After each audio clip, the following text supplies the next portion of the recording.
everyone, my name is Lacey and I am the owner of Milky Candles. Welcome or welcome back if you're new to my channel. Today I'm gonna straighten my hair and it looked cute 5 seconds ago and then I ran my fingers through it because I thought I was done recording and I wasn't, so now it's a little fluffier than normal, but it's okay. I thought this video was gonna be straight and to the point, me just straightening my hair, but apparently I had some stuff that I needed to get out of my head and off my chest. So it's real chatty. It's not really talking a whole lot about my hair. So if you do not care about me and the things that I think in my brain, this video is probably not for you if you're just here to see me straighten my hair. If you are here and you want to hear me get a little chatty, then let's get into it. Today I'm gonna straighten my hair. If you haven't watched my video on me blow drying my hair, go ahead and click in the top right corner. I will link that up there. I will also link it down below in the description box. So we have washed, we have conditioned, we have blow dried. We've even put the product in our hair that needs to be in our hair. I personally am not a fan of creams. I'm a fan of serums. It's just what my hair has responded to the most. So I'm using the OGX coconut milk serum. I have a couple different serums and this is just the one that I am not running out of momentarily. The first thing I'm gonna do is give myself a new part because whenever I blow dry my hair, I always have these little hairs that stick out that are not part of the blow dry process because they're sticking out. So we're just gonna give a slight new part. That includes going all the way to the back. And I need my fiance to shave my undercut, so don't come, it's a little grown out. I know it, you know it. We both know it. Usually I'll just use my finger to get really small sections, but today I want super small sections because I am getting in there. The last time I straightened my hair, it wasn't my fave. I talked about it in my other video, but basically I used, I was in a rush because it was my birthday, because I'm 30 now, and B, I used a conditioner that I won't ever use again. It was just in my bathroom left over from my mom when she visits. Okay, so super small sections. This is gonna take me a long time because of how small my sections are. This is a Hot Tools straightener. It is at 380 degrees. That is what I always straighten at. I don't go to 400, which means I'll probably never have like super straight hair, which is fine. I like texture, I like volume, I like body and movement, but this has been on for a while now, so it's ready to go. And I am using my brush here to do the chase method. And actually, before I go further, it should get cleaned out a little.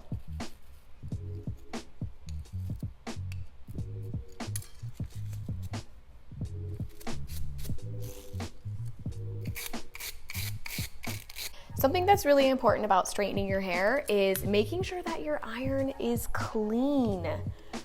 I am cleaning out my hair straightener after every use. I was gonna say every time I use it, which isn't true, but it's actually after every use when my iron is still hot. I will take a rag and I will make sure that I'm cleaning. I'm just rubbing away the gunk that starts to collect from like your hair product. Okay, the bang.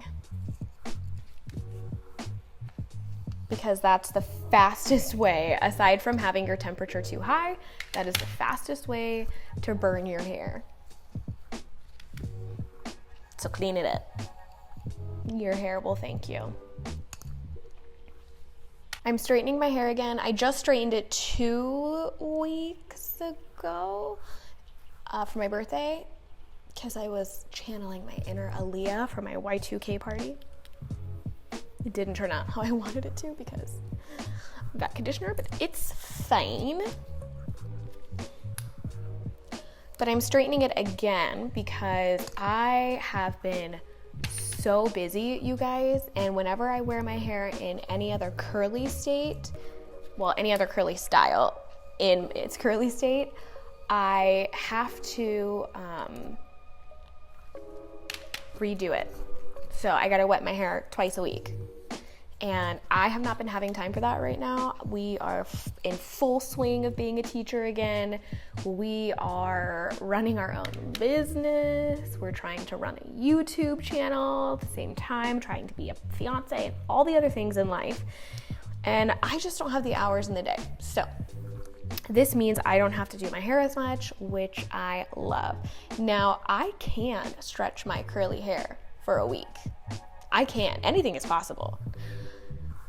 But the amount of tangles and single strand knots after that week, even though it's been in a bun for a whole week, it ain't for me. It could be for you.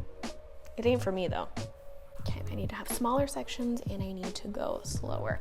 So as you can see, I part my hair horizontally first, and then I part my hair vertically to just get these really thin, small sections. Now my sections could be a little bit smaller.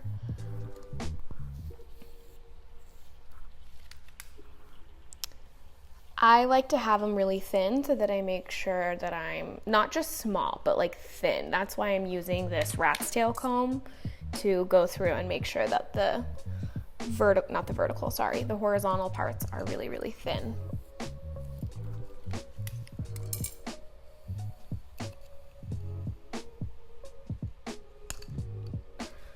My ends are like a little bit more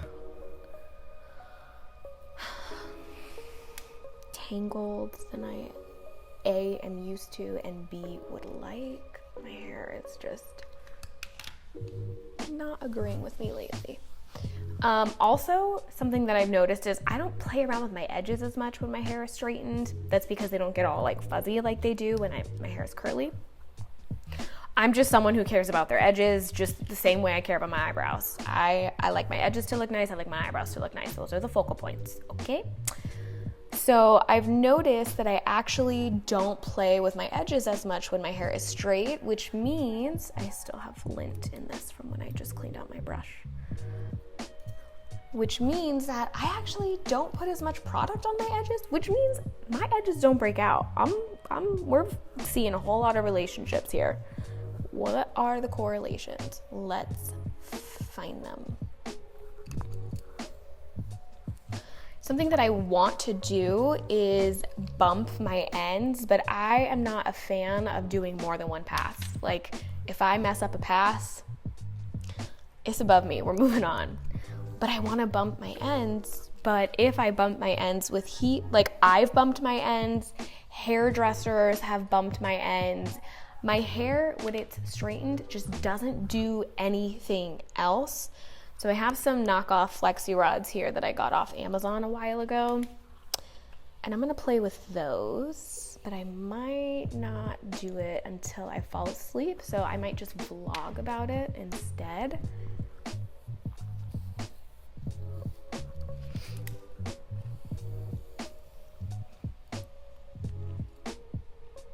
Or I could just try to like do it right now.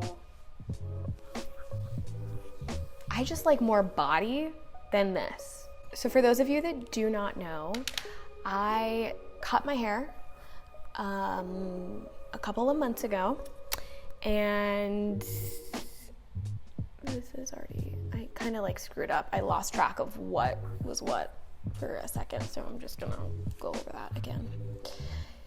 And I haven't been loving the length. Like at first I was in love with it. It took so much less time to do my hair, and I wasn't worried about ruining it and then having to style it again because it took such less time compared to what it used to take.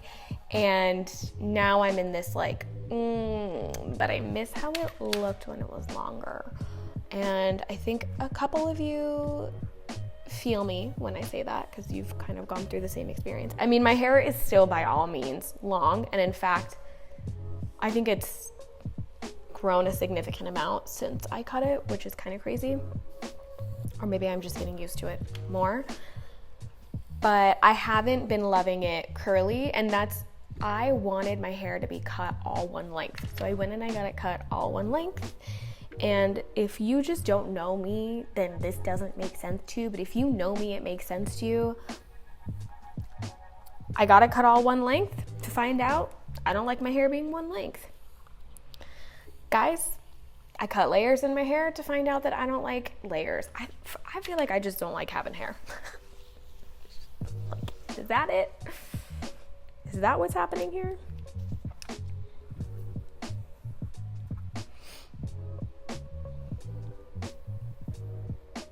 Anyway, so little by little, I've been cutting some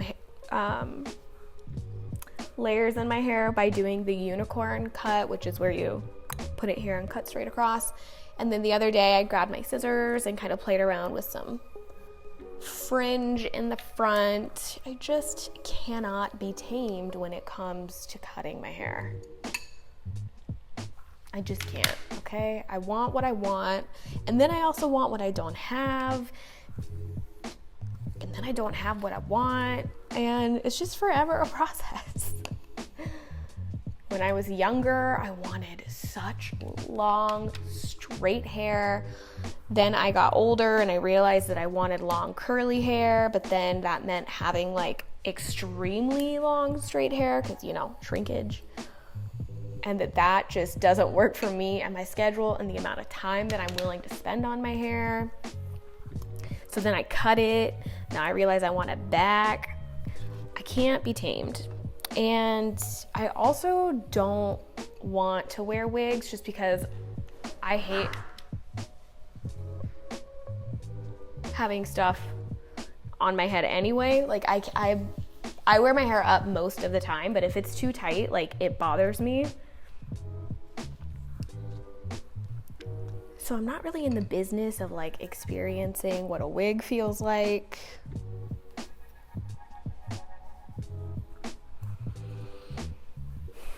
You just gotta let me be dramatic.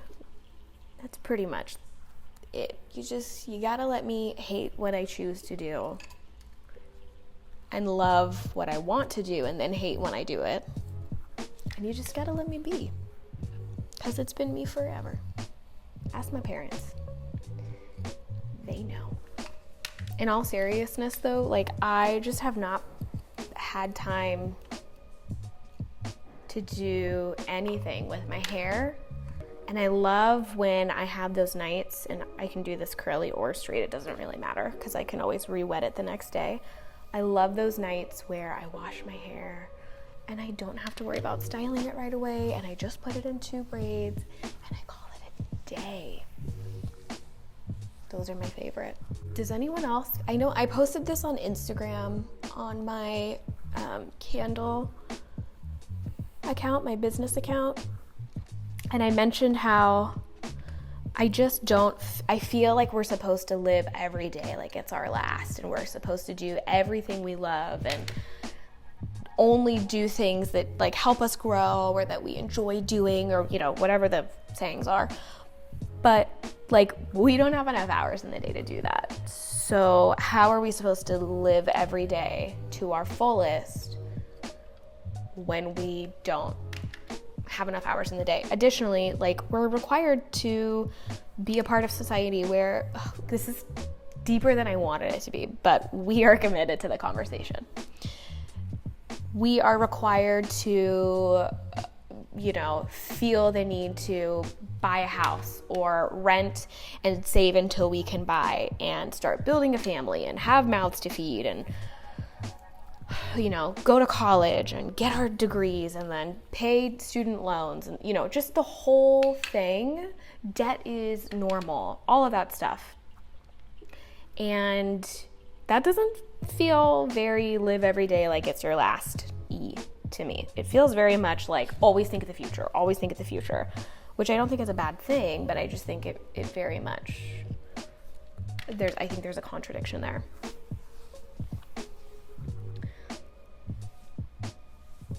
See, I'm not loving this bluntness, which is crazy because I do when it's long, but I guess when it's short, I feel differently. I don't know.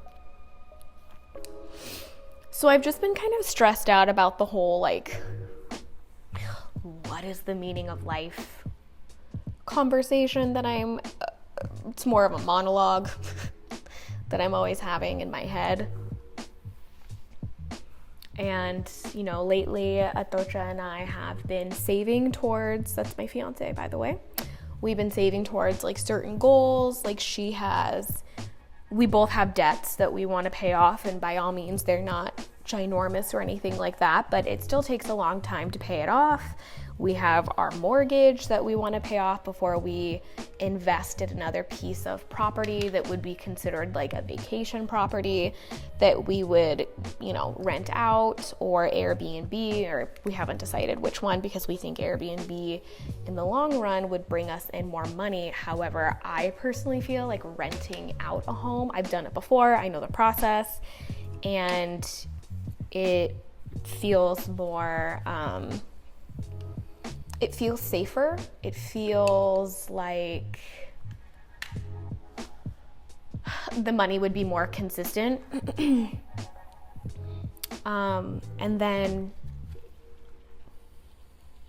because ultimately I would love that to be one of our main sources of income, so that we can both like take a step back in the work for other people's dreams world, if you know what I mean.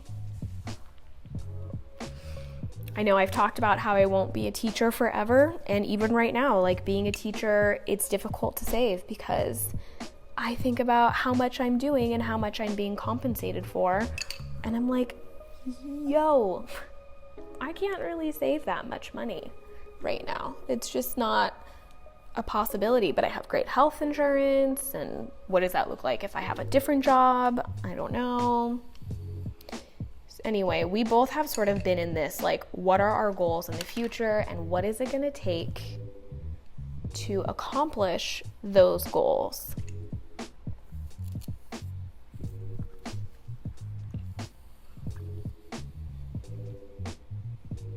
Because I am not someone who needs a lot of money. I enjoy being comfortable, and I just like having a safety net, so like a healthy savings account, and that has been something that's been difficult for me in the last like 5 years or however long I've been in Arizona for.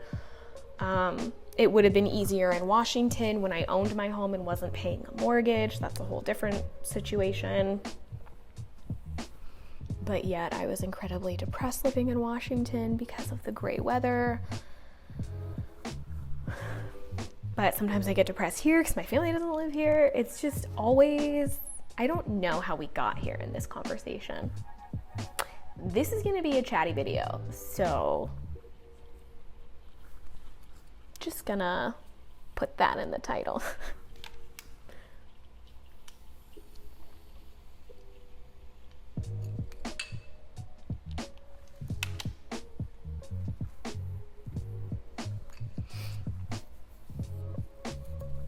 So anyway, I don't know. What are you guys thinking? I know that like the pandemic alone has really brought on a different kind of attitude when it comes to questioning these sort of things, because a lot of us really felt like scared about what the world looked like, and how much time does everyone really have on earth. And I think that's when the live every day like it's your last feelings started getting more and more intense than usual.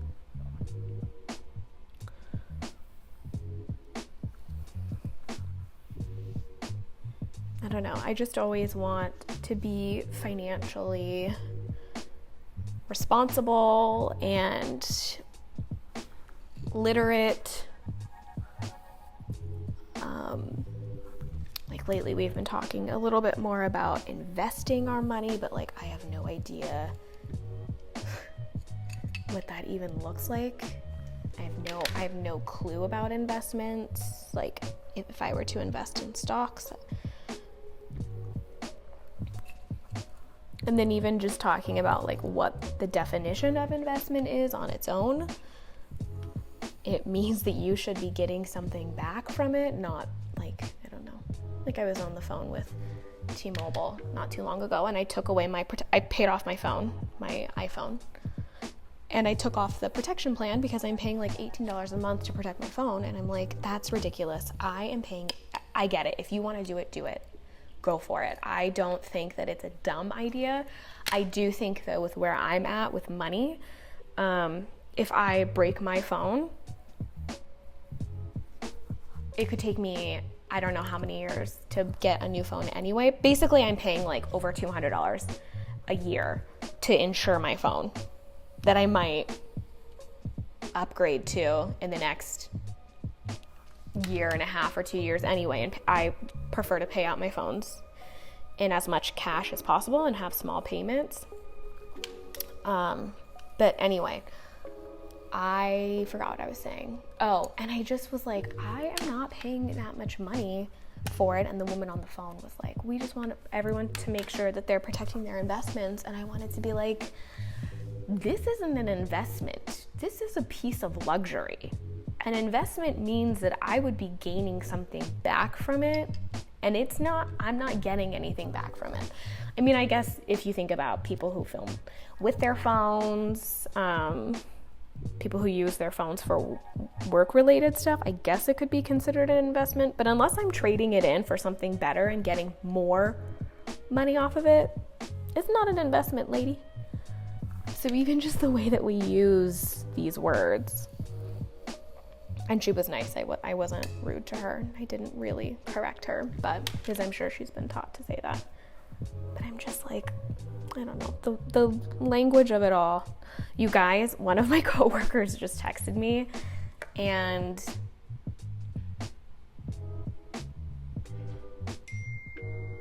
oh, she's actually not texting me about work. That was really sweet. She's a sweetheart, but usually when she texts me, it's about work. And I am not the teacher that works. When I'm off on Friday, I am off on Friday. But she wants to go grab dinner. That's really sweet. But even stuff like that, I'm like, you know, we're really budgeting, and Atocha and I are going to go out on a date tonight. And we've never been on an official date because we've always been in some sort of like saving mode, you know? So we haven't actually been out on a date. So I have been saving money to go out on a date with her. What are your, I mean, not everybody is willing to share this, but like I personally would like to start sharing my financial journey. I don't know if any of you would be interested in that. I started doing like an envelope stuffing video, and then we actually had to like clear those envelopes because of pet emergencies. But so I didn't end up continuing videos on that, but now I actually have like a pet fund that I could pull from, and so just trying to be smarter.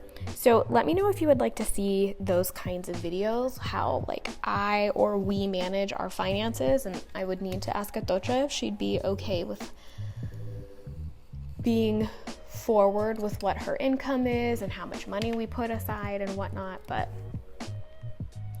yeah, let me know if you'd like to see that. Those are the kinds of videos that I've been super interested in lately, because even though my channel has primarily been focused on my hair, I think it would be a really cool idea to have it just be about following me in my 30s.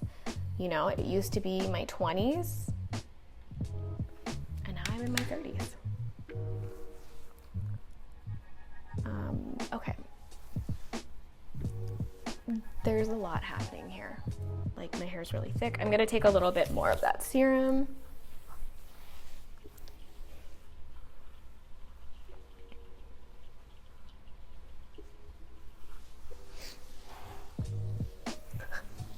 It's okay, Nola. And then I'm actually gonna put my hair like up in a bun, because I find that I get some nice volume at the top right here when I do that. So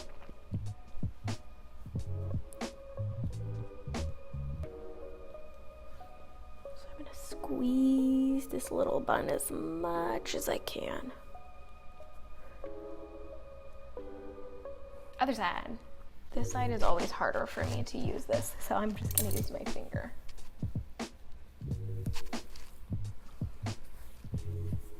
But yeah, what are your thoughts on, you know, additionally, I have wanted to live more of a minimalistic life, and that doesn't mean that I myself would be a minimalist, because I'm not even sure that I could promise doing that, but just thinking about how much clutter we have in our house. Like, we have so much stuff. And you guys, I think this is what I think it stems from.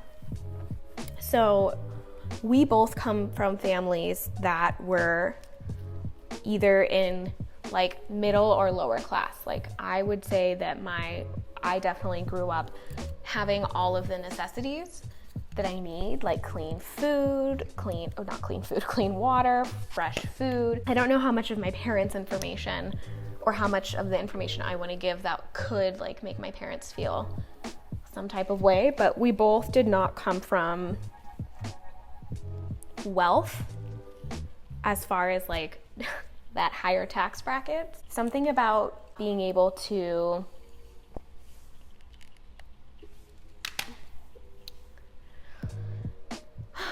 I don't know how to say this, but just the idea of not being able to afford certain things makes you as an adult want to hold on to everything that you do own, because you just never know if you're going to not be able to afford it again. And I don't think that has done me well. I think if anything, it's made me live a more cluttered lifestyle. And I think we both kind of have that tendency, and we have certain things that we bring in that we don't necessarily need to bring in. So for example, I love shoes. I have way too many shoes than anyone ever would need.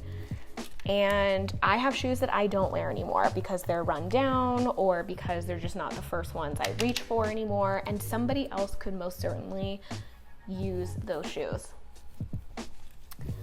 But do I get rid of them? No, because what if I need them one day? What if I need an abundance of shoes and the shoes that I currently have start to break down or rip or whatever? That's not gonna, I would just buy more shoes. I would be fine. But that's just how my brain has worked now as an adult. Atocha loves shorts and like hats. We both have a crazy collection of hats. And I saw that there was like a trend a year ago that was like a month of getting rid of your stuff.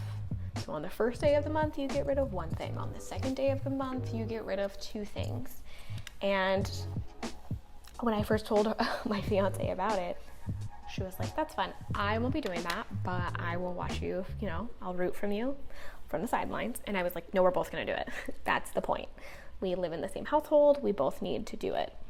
And so, once I gave her a couple of examples of like what that could be, she seemed to be like down to do it. When I was like, you might just have like a gift from somebody that you never use that you would want to give away. Like, that's the kind of stuff that you would give away to start with. So I think we might start doing that. Like, our closet is so full of clothes, and then we have bins in the garage full of clothes, like our winter clothes that we'll start to bring out in the next like couple of months. But I have stuff that I owned when I was in Washington that I will not wear again. But for some reason, I think I have to own it, because whenever I go to Washington, maybe I'll need it to visit my family. And it's like, I already have clothes in Washington that I wear when I'm there because my parents live there. So I just leave it in their guest closet. Stuff like that. Like, I don't need to hold on to those things. And honestly, you guys, it is stressing me out the more I think about how much stuff I own. And I'm like, we have so many dog kennels. Well, partially because we kept adopting and rehoming sweet little puppies. But maybe kennels isn't a good, well, whatever. I was trying to get out the dog crate the other day. It was like, it's a playpen because Kira's been having some belly issues, and I want her to be like contained at night, but contained enough to where like if she uses the bathroom on accident, then she's not sitting in it all night. She can walk around her playpen. And it took me like 20 minutes to get it out because of how much stuff we have in our garage that we just don't use. So if you guys would be interested in like decluttering minimizing our household type videos, please let me know, because I have so many ideas of what I want to do moving forward with this channel, and I would love to see those come to fruition. I love making videos about my hair, and like that just won't ever stop. But I would love to have more diversity on this channel outside of my hair and outside of my business, to just get to know us, both of us, a little bit more. So yeah, let me know what you think about that. And I've been trying to film on the weekdays, but good Lord, it's just been so difficult because of how tired I am after work. Being a teacher is, let me put it this way, I did not think I would still be teaching. Matter of fact, when I moved to Arizona, maybe it was 4 years ago, people were like, are you gonna teach in Arizona? And I was like, hell no, because I knew what the education system was. Well, I didn't know because I didn't experience it, but I had heard time and time again what the education system was like here. I had done my own research, and I wasn't interested in being a part of it because education is hard. The world of education is hard enough on its own. And here I am, like 4 years later, and I'm teaching in Arizona. And I pretty much have been ever since I moved here. There was a moment where I worked for a nonprofit, and then there was a moment where I was a paraeducator. Both of those were very short-lived. And I have been teaching more than I haven't been teaching here. We'll say that. And I actually left one of my schools 6 weeks in when I left for the nonprofit on a medical leave of absence for anxiety and depression from like being a teacher, period, but more so like being a teacher in the pandemic.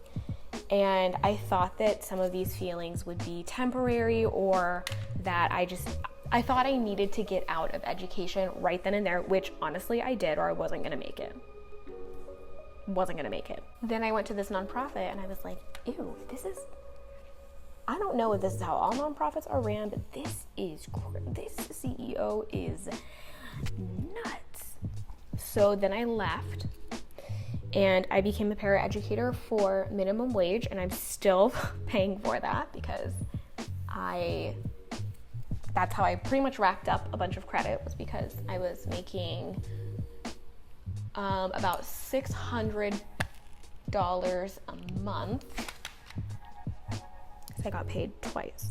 800, maybe more like 800 actually, which doesn't work out well when you have a mortgage.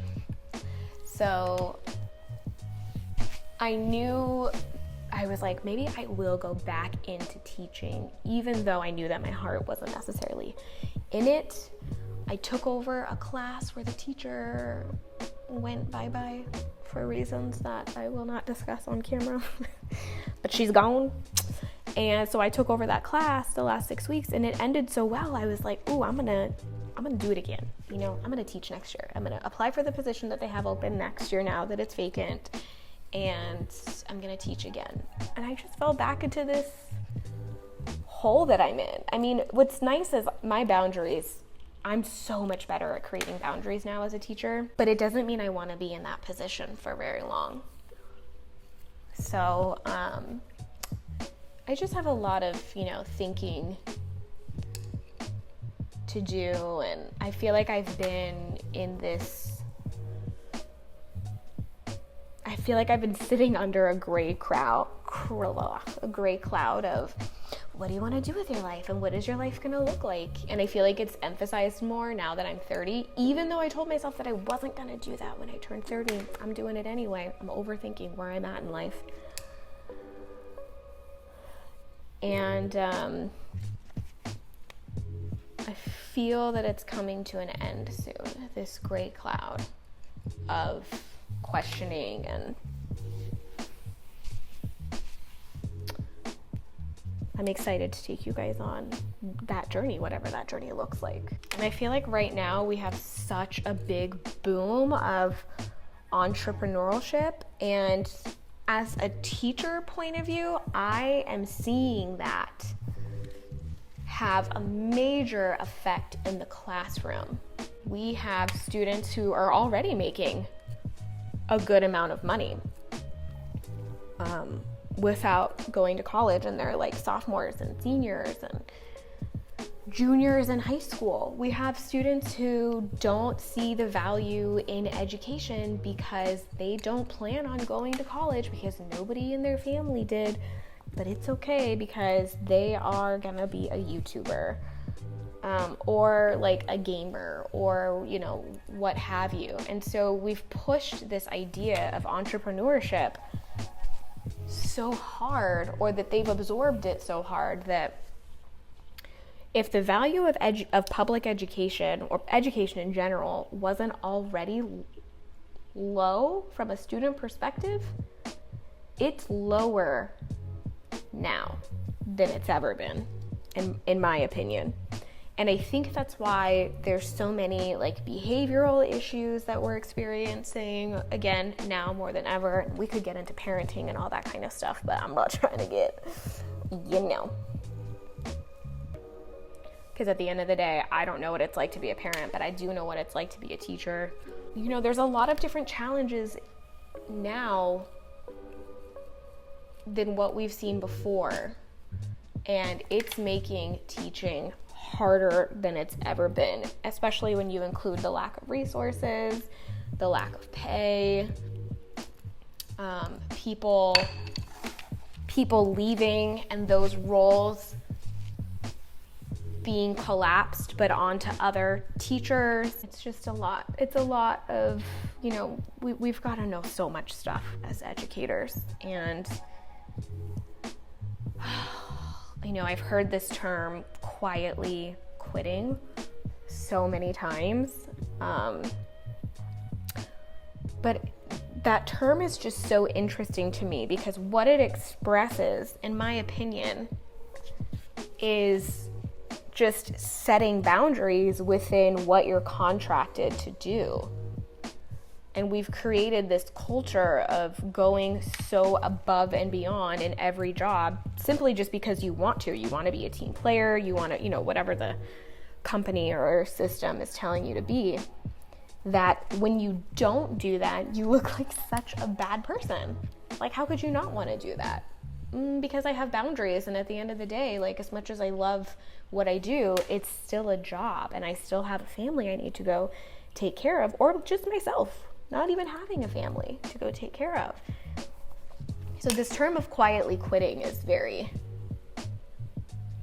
interesting to me because I've used the term before, but like when I really sit and think about what it means, I feel like it just means setting and keeping boundaries within your workplace that already exist on paper, but they don't exist within the culture that you actually work in, hence why you feel like you have to quietly quit. For example, right now on campus, as a teacher, I am a sponsor of 2 clubs. I've never wanted to be a sponsor of a club because I know that I have my own things to do outside of school.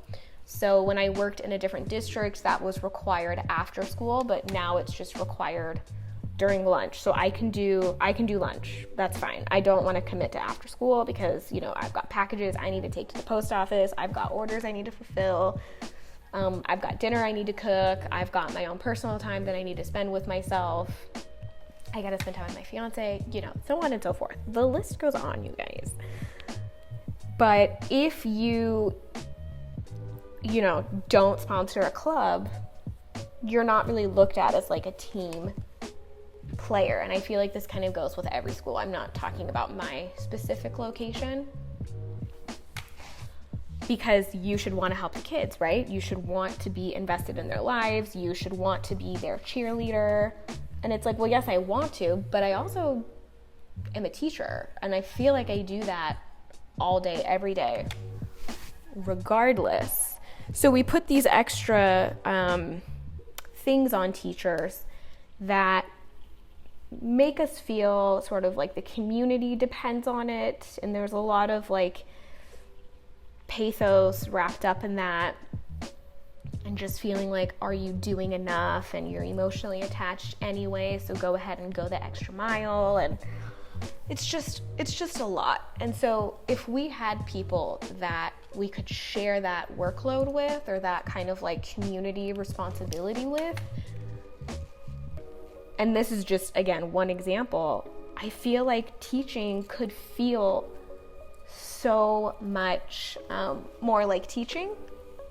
And that doesn't even begin to touch on, you know, what the curriculum is like, and who comes up with the curriculum, and what are the standards that we have to abide by, and why do we not have as much creative wiggle room as we used to. And, you know, I've now got 38 students in one class, and how can I be an effective teacher with 1 to 38 without just giving direct lecture and in the middle of a pandemic. And yeah, it's just clearly a lot is happening in my head. But anyway, I say all of that to say that I am on a journey for just peace. You know, just peace and understanding myself, and financial literacy, and working towards my own goals and dreams, and building with my fiance, learning how to manage my anxiety in different ways that might include changing parts of my life. And I just want to know, are you guys willing to take that journey with me? Because I'm not usually super open on YouTube, mostly because when I started YouTube, it wasn't really about being really open. It was about like this professionalism, commercialized video making. And, but I can be an open book, believe me. So if you guys are down, I'm down. So let me know in the comments. Are you down? You just gotta say I'm down. Just say it. Just say I'm down, and I know exactly what you're talking about. I feel like my passes are not very long, which is causing some frizz, but I don't mind frizz when my hair is straight because I typically like body anyway.